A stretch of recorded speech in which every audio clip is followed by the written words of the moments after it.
today's vlog starts with a story. First of all, a few days ago, I dropped my mirror and it smashed on the ground into so many pieces, which means I have 7 years bad luck.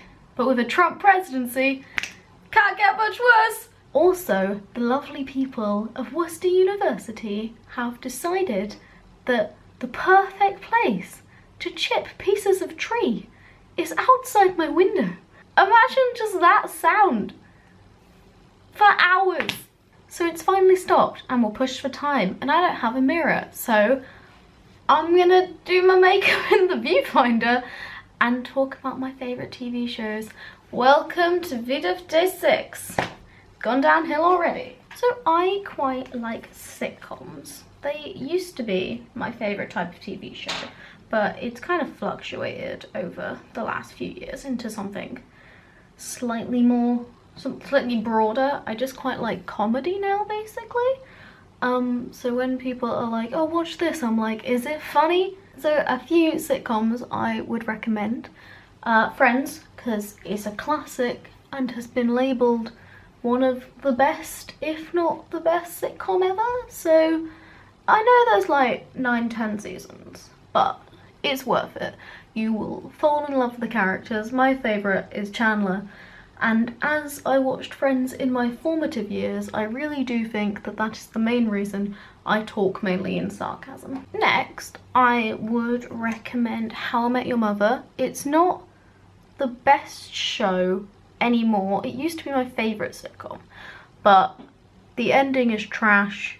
So just when you get to like the last season, just don't watch it. I really like How I Met Your Mother because there is one big overarching storyline and there is actually a point to it, and I love them a lot, and their random cute little lives and the stories they have, and there's always a nice message and it's good. I like it, apart from the end.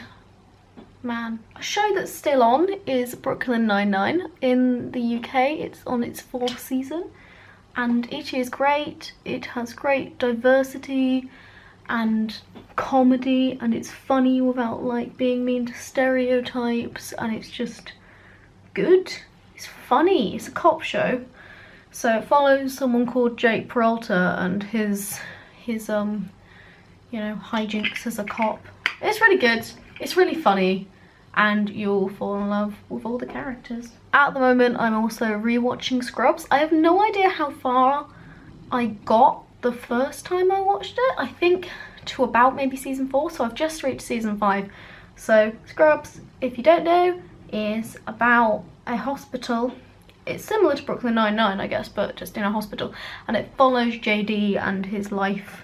It's really good. It's made me more interested and more sympathetic for hospitals, and it's really interesting and I like it, and it's also really funny. All these shows are really funny. They will make me laugh. A show I have recently watched and is probably now in like my top 5 shows is called Mr. Student Body President.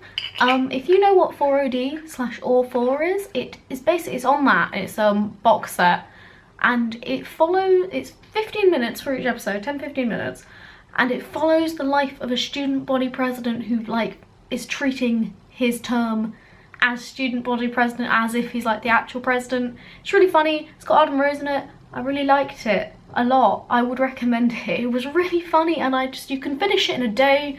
You get so many storylines and it's really good. Another show which I like a lot but I would describe as slightly problematic is Miranda. If you like silly slapstick kind of comedy, it's perfect. There's also a really cute storyline running through the entire thing, so it's got a bit of lovey-dovey, so that just follows like Miranda's life, and it's really good. I like that too. Next is Bob's Burgers. I really love Bob's Burgers. I think I've watched about 4 seasons of it.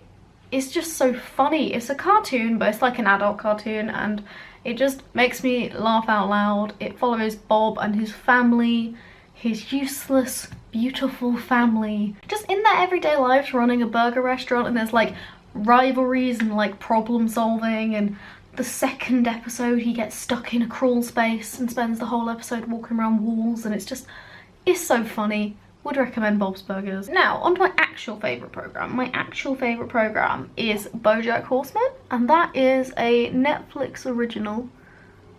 I have messed up my eyebrows, one second. Yeah, my actual favourite show is BoJack Horseman, and it's a Netflix original. I think the episodes are maybe half an hour long. Literally, it's incredible. It is a cartoon it's about a depressed horse, okay, stay with me. Basically, the character BoJack Horseman used to be a 90s TV star, and he's coping with that, and he is depressed, but it's an accurate representation of mental health, really. But to counteract that, he is living with his quirky roommate person, Todd, who is so adorable and funny and quirky, and it like balances out the dark humour with animal puns, and I just can't imagine anything you'd want more than that. As for shows I have just started watching, I have watched one episode of Black Mirror because I've been dying to try it, but it was a little too real. I watched the rating one with the crazy lady, and I was like, oh, this is too real, so I haven't watched the next one. I want to, I think, but I'm not very good at watching stuff which is an hour long because I have no attention span whatsoever. Classic millennial. That's kind of all the TV that I actively watch. I like panel shows, political panel shows, so have I got news for you? I like The Last Leg, that's good. If you want comedy but to stay up to date with the news, The Last Leg is where it's at. I'm very into comedy. I didn't realise. You know when you're like, do you ever like have a realisation that not everyone's the same, and you're like, oh, I have specific interests, because that's what I did, and I'm like, oh, I just like funny things. Does this count as content? Who knows?